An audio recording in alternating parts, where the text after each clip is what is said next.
Qué hermoso himno el que acabamos de cantar. No hay otro amparo para el pecador. Yo no puedo ver los corazones, no puedo ver las intenciones de los corazones. No sé qué está pensando cada uno de ustedes. Conozco los frutos de arrepentimiento de muchos de ustedes, pero no puedo saber qué hay en su corazón. Luego, hoy estaremos predicando el Evangelio, porque de la misma manera que el pescador no ve los peces debajo del agua, sino que tira la red en fe, así también hoy levantamos el pendón del Evangelio, tiramos esa bendita mantarraya del Evangelio, sabiendo que atraerá a Cristo a aquellos a quienes Dios tiene tal bendición preparada. Y es que la salvación es una bendición. La salvación no es una religión. La salvación no es un conjunto de cosas que usted tenga o no tenga que hacer. La salvación no es una lista de obras con la que usted tenga que cumplir. La salvación es una bendición, es una gracia, es un don de Dios. Luego, si Dios le ha bendecido con la salvación, siéntase bendecido y agradezca por la bendición. Pero si usted aún en su corazón no tiene la certeza de que Dios lo ha salvado, si usted aún en su corazón no tiene la plena convicción de que está en paz con Dios, de que si muere ahora mismo irá al reino de los cielos, al paraíso de Cristo, entonces pida la salvación, aún ahora, aún en este momento, mientras yo proclamo el Evangelio, mientras yo explico la palabra, mientras yo levanto el estandarte, pídale a Dios que lo bendiga con la bendición más grande de todas, que no es tener casa, ni carro, ni ninguna otra cosa material, sino que es estar en paz con Él. Esa es la más grande bendición que Dios le puede dar a alguien. Y lo mejor, Dios siempre la da a aquel que venga a Cristo, creyendo en Él, arrepentido de sus pecados y abrazando la promesa de perdón de pecados. Siempre la da, pues está escrito que Dios no desprecia a un corazón contrito y humillado. Quiero, estimados amigos, comenzar este sermón con una introducción que espero no lo confunda, con una introducción un poquito diferente a las que en ocasiones hago. Porque quiero hablar de un paradigma, no que este sermón sea de un paradigma, sino que quiero usar la palabra paradigma. Un paradigma es un modelo, es un patrón o es el esquema de algo. Por ejemplo, cuando usted o cuando alguien dice, tengo que cambiar el paradigma de vida, lo que de manera coloquial hace referencia es a que tengo que cambiar mi chip con respecto a la vida. Tengo que cambiar mi manera de pensar con respecto a la vida. A lo que la expresión tengo que cambiar mi paradigma de vida hace referencia es a tener que cambiar ese modelo o ese conjunto de ideas en los que una persona se basa para hablar, para vivir. Por ejemplo, el materialismo es un paradigma de vida. El materialismo es un paradigma de vida. Es un modelo que, entre comillas, le provee a la persona que vive por ese modelo de vida la sensación de que lo único que importa en esta tierra son las posesiones materiales. Luego, una persona que vive o que ha abrazado el paradigma materialista es una persona que vive en función del trabajo para que el trabajo le permita comprar las cosas materiales, porque las cosas materiales le van a proveer algún placer al alma. Cosa que no es así, pero eso cree quien ha abrazado ese paradigma materialista de vida. O el hedonismo, aquí podría mencionar muchísimos paradigmas. El hedonismo es otro paradigma, es otra manera de vivir, es un patrón de vida. Es un patrón de vida que pone el placer del hombre como el mayor bien que el hombre pueda tener. Luego, una persona que vive en ese modelo hedonista es una persona que día a día se va a esforzar, se va a sacrificar por sentir placer, por tener placer, bien sea físico, haciendo cualquier cosa, o bien sea interno, haciendo o dejando de hacer cualquier otra cosa. Los anteriores paradigmas, queridos amigos y particularmente hermanos, los he mencionado para que usted comprenda que quienes escogen vivir bajo estos no tienen posibilidad de salvación. Ojo con lo que le voy a decir. Las personas que escogen vivir, que persisten vivir en esos modelos de vida cuyo único fin son las cosas materiales, o en ese humanismo que es otro paradigma de vida, quienes escogen permanecer poniendo el hombre, su capacidad, su bondad, como el centro de su existencia, no tienen posibilidad de ser salvos. Porque note que están viviendo bajo un modelo que no ha sido el modelo que Dios ha instaurado en su bendita palabra.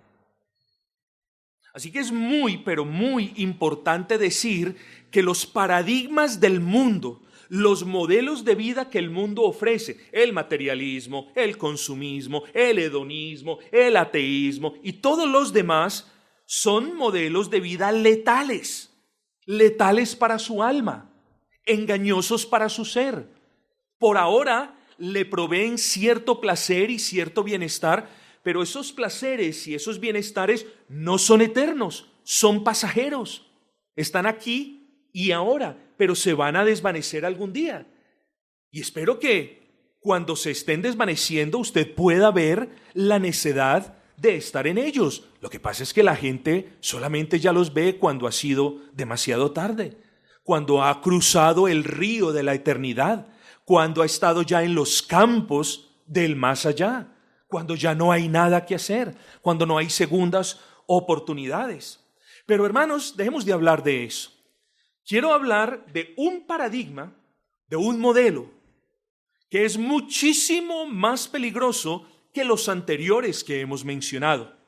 Y digo muchísimo más peligroso porque este paradigma que a continuación les voy a mencionar, este modelo de vida por el que viven muchísimos, por el que muchos de los que ustedes conocen viven ahora, por los que muchos de aquellos a quienes les proclamamos el Evangelio semana tras semana viven, y quizás usted también viva, es muy peligroso este paradigma porque es un paradigma religioso disfrazado de piedad.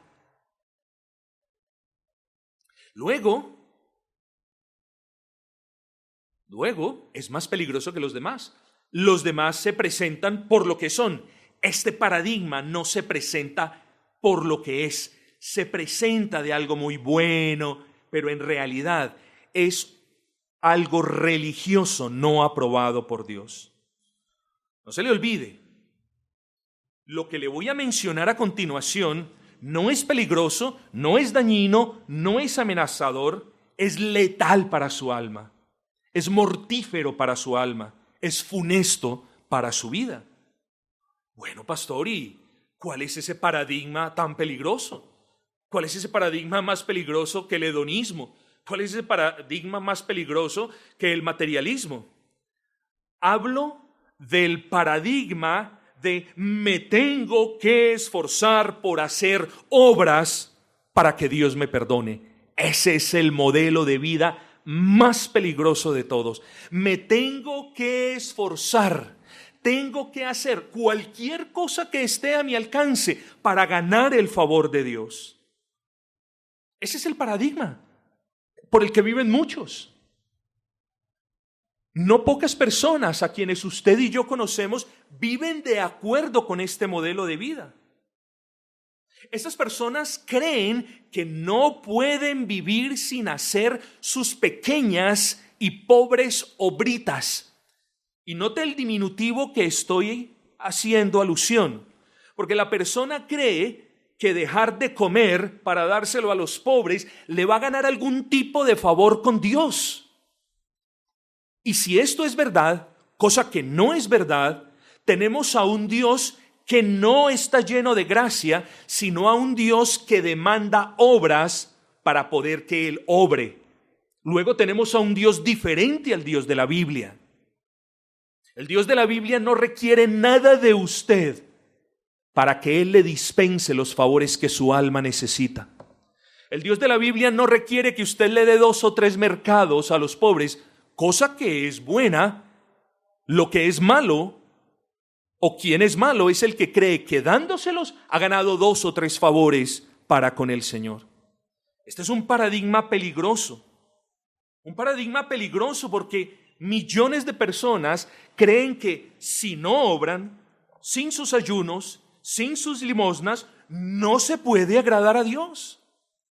Y eso se lo han enseñado, lo digo con respeto, lo digo con mucho respeto, en el catolicismo romano. Porque el catolicismo romano no niega la gracia, solo que pone las obras como una causal de salvación.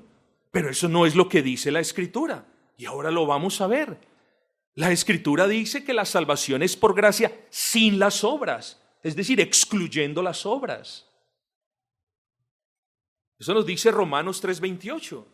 Luego, mis amados hermanos, todos aquellos que adoptan ese modelo de vida, yo tengo que hacer algo para que Dios me perdone, o yo tengo que hacer esto y aquello otro para hallar la paz con Dios, están viviendo el modelo de vida o bajo el modelo de vida más peligroso de todos. Y es en ese orden de ideas que venimos a nuestro texto. Me perdonan la introducción un poquito elaborada, pero ese es en orden de ideas por el que venimos a nuestro texto.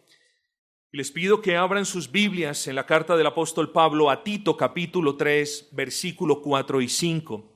Tito capítulo 3, versículos 4 y 5. Dice la palabra del Señor: pero cuando se manifestó la bondad de Dios nuestro Salvador y su amor para con los hombres, versículo 5, nos salvó, no por obras de justicia que nosotros hubiésemos hecho. Luego, el título que nosotros tenemos para el sermón en la mañana de hoy es: nada tiene que aportar el hombre en la salvación de su alma. Nada tiene que aportar el hombre en la salvación de su alma. Título sencillo, título claro, título que espero probar en la Escritura. Así que en este sermón, mis amados, vamos a abordarlo en 2 sencillos puntos. Vamos a hablar de la persona de Cristo y vamos a hablar de la salvación por la fe en esa persona de Cristo. Solamente tendremos esos 2 encabezados. Entonces dice la Escritura: pero cuando se manifestó la bondad de Dios nuestro Salvador y su amor para con los hombres. Vamos a leer solamente el versículo 4. Al leer este versículo, es probable que alguien se haya hecho la siguiente pregunta. Esto lo digo por lo que dice el versículo. Pero cuando se manifestó, es como si algo hubiese estado oculto, ¿no es así? Y luego dice, pero cuando se manifestó. Entonces la pregunta que muchas personas se hacen es: ¿acaso existió, acaso hubo algún tiempo en el universo en el que la bondad y el amor de Dios no estuviesen al manifiesto? ¿Sí o no? No. ¿Por qué no? Porque la bondad y el amor son atributos de Dios. ¿Me entendió eso? Son atributos de Dios. Y si la bondad de Dios y el amor de Dios son un par de sus atributos, luego no podemos hablar de la existencia del mismísimo Dios sin la manifestación de esos atributos. Luego no ha existido ningún momento desde la eternidad pasada en la que Dios no haya manifestado las excelencias, o como le llaman otros teólogos, las perfecciones de su bondad y su amor. Se lo pongo de esta manera para que no lo complique. No podemos pensar en el Dios de la Biblia sin bondad y sin amor. No es como si Dios, que es amor y es bondad, hubiese refrenado parte de sí y luego las hubiese manifestado. A eso no hace referencia este pasaje. Así que no podemos leer este texto como si la bondad y el amor de Dios no hubiesen sido manifestados, ni tampoco lo debemos leer como si después de la creación del hombre Dios no los haya manifestado por algún tiempo. Es muy importante esto. Y quiero que pensemos, hermanos, que me acompañen solamente a un paseo de 3 estaciones por la Escritura. No les voy a citar los versículos, pero les voy a mencionar los ejemplos en los que evidentemente podemos ver la bondad y el amor de Dios manifestado. Acompáñenme al jardín del Edén, mis amados, porque allí podemos ver tanto la bondad manifestada de Dios como su amor. ¿En qué podemos ver la bondad de Dios en el Edén? En que Dios prometió un Salvador. Y ese Salvador no sería un tercero. Vemos la bondad de Dios en la promesa de un Salvador que sería Él mismo. Porque nadie puede salvar al hombre sino Dios. Luego, cuando Dios en Génesis 3:15 dice: y pondré enemistad entre ti y la serpiente, entre tu simiente y la simiente de ella. Tú le herirás en la cabeza y ésta te herirá en el calcañar. Hablaba de manera figurada del Evangelio. Este es lo que se conoce como el protoevangelio o el Evangelio en su forma más básica. Entonces, mis amados hermanos, esto es bondad. Aquí tenemos a un hombre pecador, a un hombre desobediente, a un hombre que solamente merecía ser consumido, porque Dios es un fuego consumidor, y Dios no manifiesta su ira, manifiesta su bondad, prometiéndole a un Salvador, a su Hijo. ¿Y dónde podemos ver su amor? Bueno, de nuevo que no fueron consumidos por su ira, pero también podemos ver su amor en el hecho de que teniendo a Adán y a Eva como pecadores vergüenza por su estado de desnudez, podemos ver la bondad de Dios en que sus manos tejieron túnica de piel para ellos. Y yo lo que quiero que comience a ver es que la bondad y el amor de Dios se manifiestan para con el pecador. Y luego vemos al pueblo de Israel frente al Mar Rojo, denigrando, quejándose, murmurando. ¿Y dónde podemos ver el amor de Dios ahí? En que ellos, habiendo dudado de la promesa de Dios, no fueron entregados a Faraón cuando lo merecían. ¿Y dónde podemos ver su bondad? En que la diestra de poder abrió el mar enfrente de ellos y los guardó para que pasasen, y cerró cuando los carros y caballos del faraón estaban intentando perseguirlos. Y volvemos a ver la bondad y el amor de Dios manifestado para con los pecadores. Quizás hay aquí personas que no se han reconciliado con Dios. Y qué gran ánimo es que usted pueda ser enseñado en el día de hoy que la bondad y el amor de Dios se manifiestan para con todos, pero son muy particulares para con quienes no se han arrepentido de sus pecados. Mire la bondad de Dios, mírela hoy, aquí y ahora. Mírese su mano. Esa mano no debe estar ahí. Esa mano debió haber sido cortada porque usted ha tomado lo que no es suyo. Mire su ojo. Esos ojos no deben estar ahí. Debieron haber sido arrancados porque ha mirado lo que no es apropiado. Saque su lengua. Esa lengua debió haber sido cortada porque la ha usado para matar.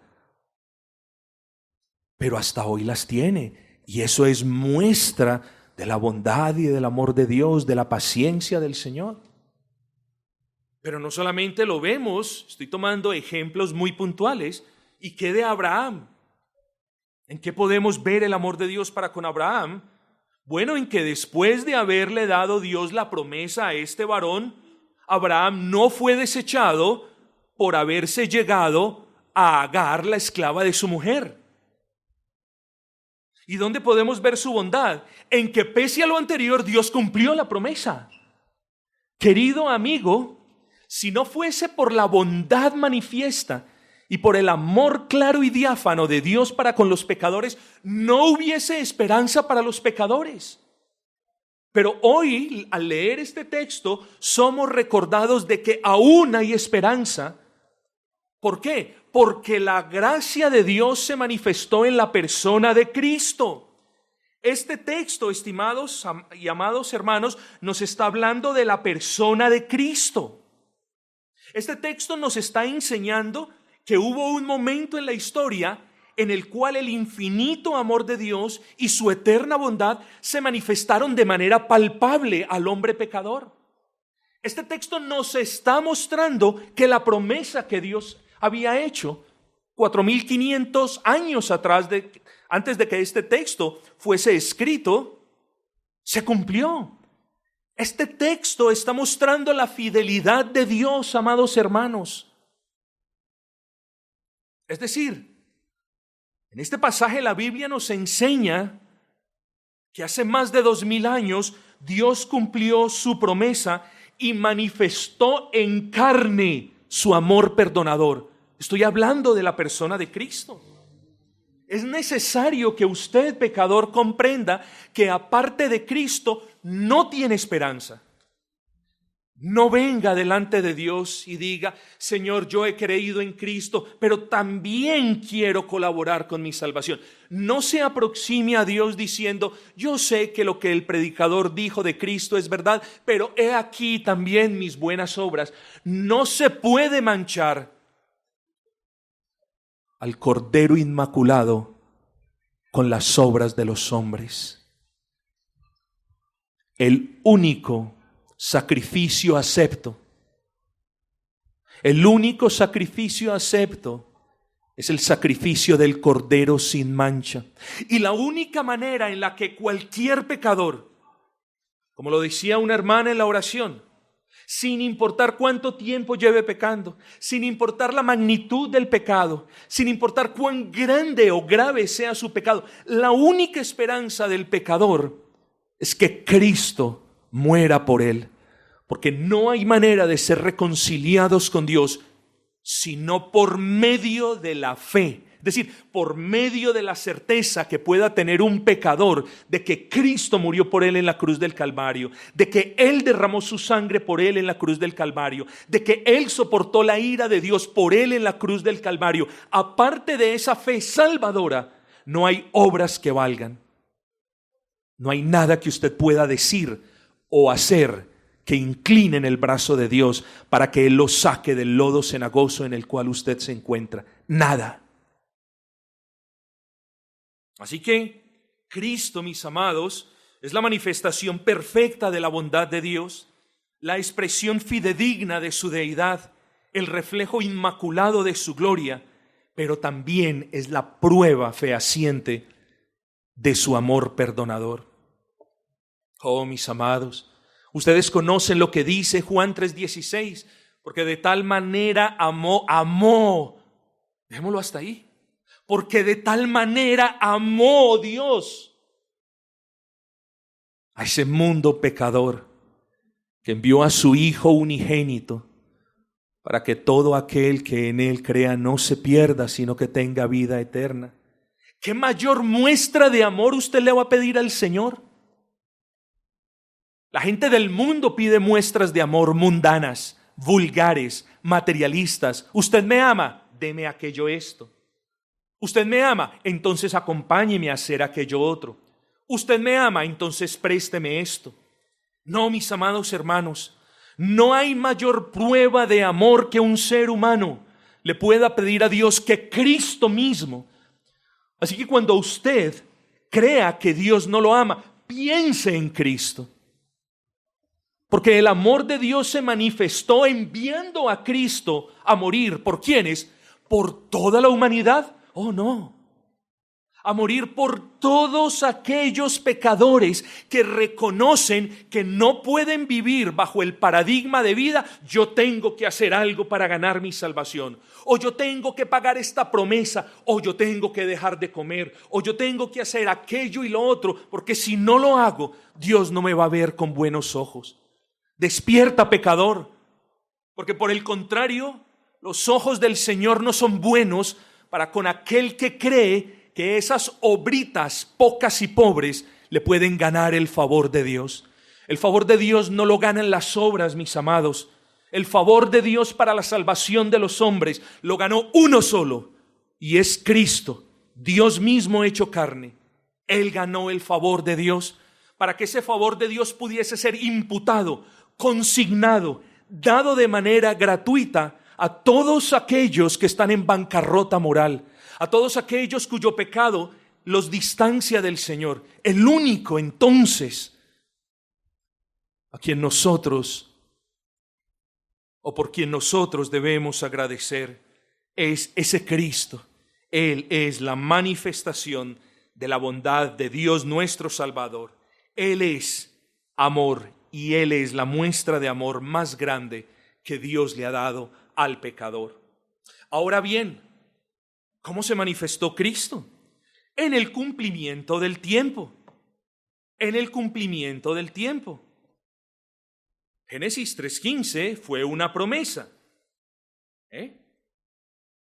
Y esa promesa se cumplió hace más de 2022 años en el nacimiento de Cristo. Recordemos cuando los ángeles anunciaron el nacimiento de Cristo. He aquí pasa a los hombres. Muchos comentaristas dicen: he aquí ese Cristo, que es la única manera en que los hombres puedan tener paz para con Dios. He aquí ese Cristo, la muestra máxima de la buena voluntad que Dios tiene para salvar al pecador. ¿Qué más pruebas quieres? Cristo es suficiente. Ese bendito Cristo es suficiente. Así que ¿cuándo se manifestó? Hace más de 2022 años. ¿Y cómo se manifestó? Bueno, era necesario, preste atención a esto, era necesaria que esa manifestación de la bondad y del amor del Dios Salvador se lograse de manera encarnada. La salvación del pecador no pudo haber sido lograda por un ángel, porque un ángel es un ser espiritual sin cuerpo, y luego, como no tiene cuerpo, no puede sentir el tormento corporal del infierno. El infierno no es un lugar donde hay sufrimiento espiritual, sino también un lugar donde hay sufrimiento corporal. Luego, para redimirnos de nuestros pecados, un ángel no pudo haber tomado nuestro lugar como representante. Entonces el ángel queda descartado. ¿Quién más será un representante para el pecador? ¿A quién conoce usted que haya nacido sin pecado? Preséntemelo. ¿A quién conoce usted al que no se le pueda señalar de tacha alguna? Preséntemelo. ¿A quién conoce usted que viva de manera impecable, santa y perfecta desde que nació? Preséntemelo. Luego, no puede ser un ángel y tampoco puede ser un ser humano. ¿Eso dónde nos deja? Tiene que ser Dios mismo.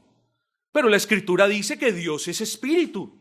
Luego, ¿cómo vamos a resolver ese problema, entre comillas? Bueno, la segunda persona de la Trinidad debe tomar forma de hombre, tiene que encarnar, y así pues, entonces, Él, naciendo de una manera milagrosa, sin pecado, puede ser el representante de quienes entre ustedes no estén en paz con Dios. Solamente ese Cristo encarnado, mis amados. ¿Por qué? De nuevo le repito, porque el que representa a los pecadores delante de Dios tiene que tener cuerpo humano y alma humana. Y allí en la cruz del Calvario, el cuerpo humano de Cristo y el alma humana de Cristo sufrieron el infierno que los pecados de los pecadores merecen.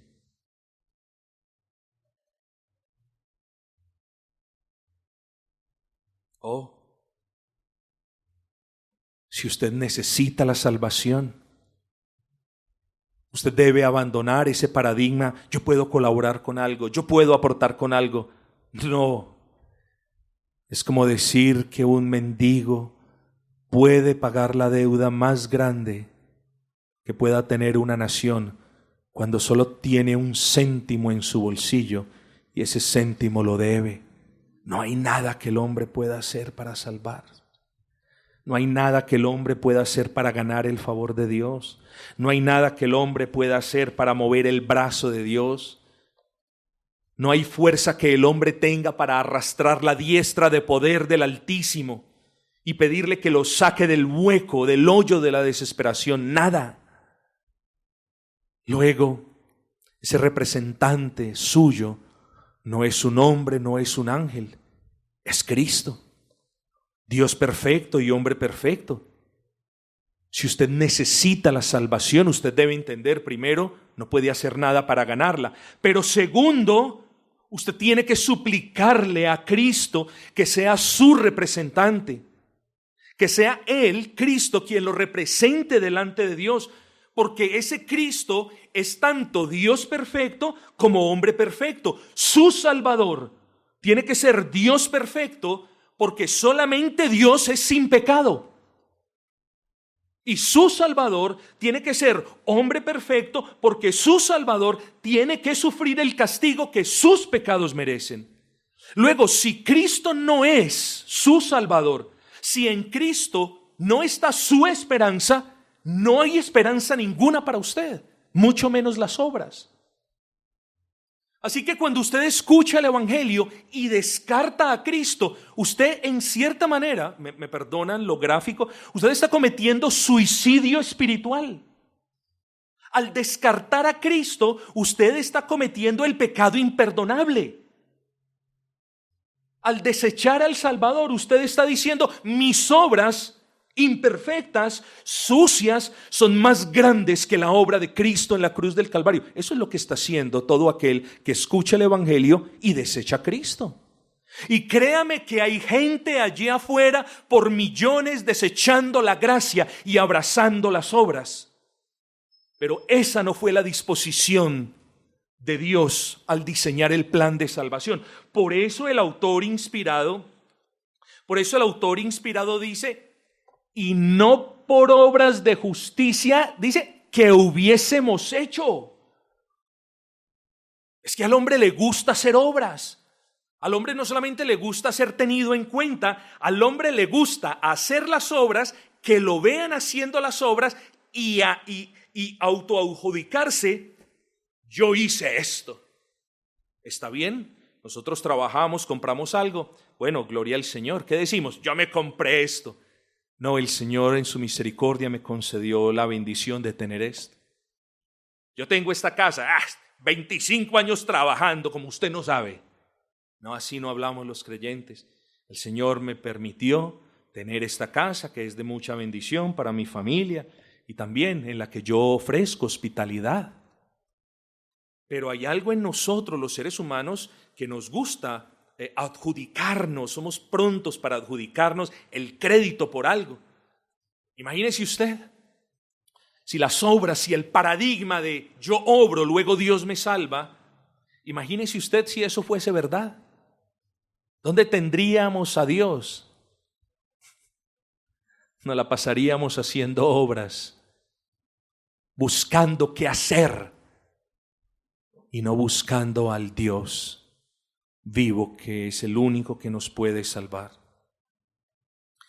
Pero luego hablemos de la salvación por la fe en Cristo. Ya hablamos de ese bendito Cristo. Ahora hablemos de la salvación por la fe en Cristo. Pero cuando se manifestó la bondad de Dios nuestro Salvador, hablando de Cristo y su amor para con los hombres, dice, nos salvó. Nos habla primero de la persona y luego nos habla de lo que esa persona hizo por nosotros, y dice, nos salvó. Hay personas que profesan la fe cristiana y no saben de qué han sido salvos. no tienen la más mínima de las ideas. En términos generales, el Señor nos ha salvado de los mandamientos de hombres, primero. Segundo, el Señor nos ha salvado al salvarnos, es decir, a los que hemos creído en Cristo, nos ha salvado de la esclavitud del pecado. En tercer lugar, nos ha salvado de la justa condenación de la ley. Nos ha salvado del justo castigo por violar la ley. Y en resumen, cuando hablamos Dios me ha salvado, lo que estamos diciendo es Dios me ha salvado de sí mismo. Dios me ha salvado de recibir su justa ira. De eso nos ha salvado. Luego el autor inspirado nos dice, así que cuando Cristo, estoy parafraseando, interpretando al mismo tiempo, cuando Cristo fue manifestado, Él nos salvó.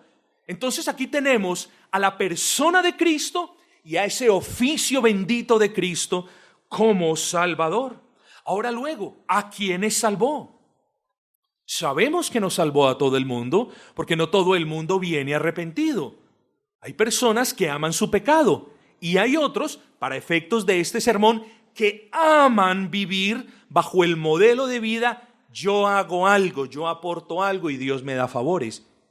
Con ese paradigma se enfrentan los que van a evangelizar cada semana. ¿A quiénes salvó? No salvó a los pecadores que intentan hacer lo bueno. Así que no intente hacer lo bueno. Primero, porque intentando se va a cansar. Y luego, porque usted no puede hacer lo bueno aparte de Cristo. No intente hacer lo bueno. ¿A quiénes salvó? No salvó a los que intentan obedecer la ley de Dios. Hay personas que quieren ser obedientes antes de ser justificados. Y la obediencia es una gracia que viene después de la justificación. Es decir, después de que usted tenga paz con Dios, entonces es obediente. No se acerque a buscar la salvación de manera obediente creyendo, bueno, yo tengo que ir a la iglesia, voy a estar bien temprano a las 10:30, voy a orar, voy a ofrendar, voy a servir, voy a venir al culto de las 4. Luego las personas van haciendo esto y no se dan cuenta que no agradan a Dios, pero sí se engañan a ellas mismas porque estas cosas les dan el falso sentido de que Dios las está aceptando. Y Dios solo acepta al pecador por medio de la fe en la persona de Cristo. No intente obedecer la ley. Ni siquiera los justos la pueden obedecer a la perfección. No intente, no se esmere por agradar a Dios ayunando o dando limosnas o por medio de las obritas pobres y pocas de las que hemos hablado. ¿De dónde hemos sacado esto? Miren lo que dice el apóstol. Dice, no por obras de justicia. Por eso, por las obras no se llega a la salvación. Por las obras no se obtiene la gracia del perdón de pecados. Por las obras no se obtiene ni la paz para con Dios ni la reconciliación, mis amados hermanos. Así que no hay nada que usted pueda aportar, nada en lo que pueda colaborar, nada tiene usted para comprar el favor de Dios y nada tiene usted para cooperar con Dios. Pastor, yo me doy cuenta que no soy cristiano de verdad. Quizás eso esté diciendo su corazón ahora. Pastor, yo no he venido al Señor porque yo quiero venir al Señor cuando esté haciendo las cosas bien. ¿Usted no ha escuchado eso? Eso lo hemos escuchado todos. Estas son las personas que viven por el paradigma de las obras. Dígale a esa persona, no, tal y cual usted es, acérquese a Cristo con su pecado, en medio de sus inmundicias, con sus maldades, porque si se acerca con sus obras será rechazado. Pero si se acerca de manera humillada y arrepentida con esa carga de maldad, entonces será aceptado. ¿Por qué? Porque se dio cuenta de que no era por obras. Se dio cuenta de que su salvación solamente venía como una gracia de Dios por medio de la fe, que es otro favor que Dios le da a los hombres. Queridos amigos y hermanos, vuelvo y le pregunto, ¿está usted sin la salvación? ¿No tiene usted paz con Dios? Entonces venga a los pies de Cristo. Ese bendito Cristo es la segunda persona de la Trinidad que encarnó. Y encarnó sin haber heredado el pecado de sus padres. Y encarnó como cumplimiento a la profecía de que la Virgen habría de dar a luz. Y lo hizo. Y encarnó sin pecado. Esa era la esperanza.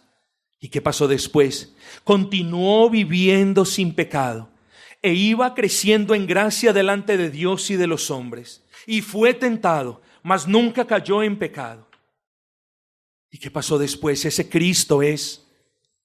Y ese Cristo luego tomó los pecados de quienes creen en Él y subió a la fría cruz del Calvario para resistir la ira y el infierno que merecen esos pecados. Ese Cristo es tu única esperanza, pecador. Así que ven a ese Cristo. Ven y póstrate delante de la cruz con los ojos de la fe. No tienes que dar nada, no tienes que pagar nada, no tienes que pasar al frente, no tienes que repetir nada. Basta que tu corazón entienda que no es por obras, sino por medio de la fe en ese Salvador. Basta que los ojos de tu fe vean a ese Salvador derramando su sangre en la cruz del Calvario por ti. Y Dios te perdonará, y Dios te justificará. Y estarás en paz con Él, y caminarás con Él, y le servirás a Él, y te gozarás con Él, y vivirás toda la eternidad con Él. Y entonces algún día, en el futuro eterno, o mejor, todos los días del futuro eterno, darás gracias porque un día escuchaste el Evangelio, y por la gracia de Dios no rechazaste a ese Cristo.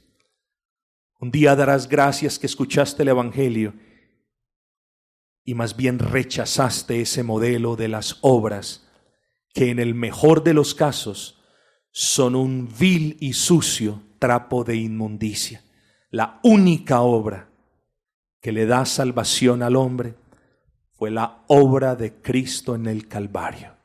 Y aparte de Cristo no hay salvación o esperanza para ti, pecador.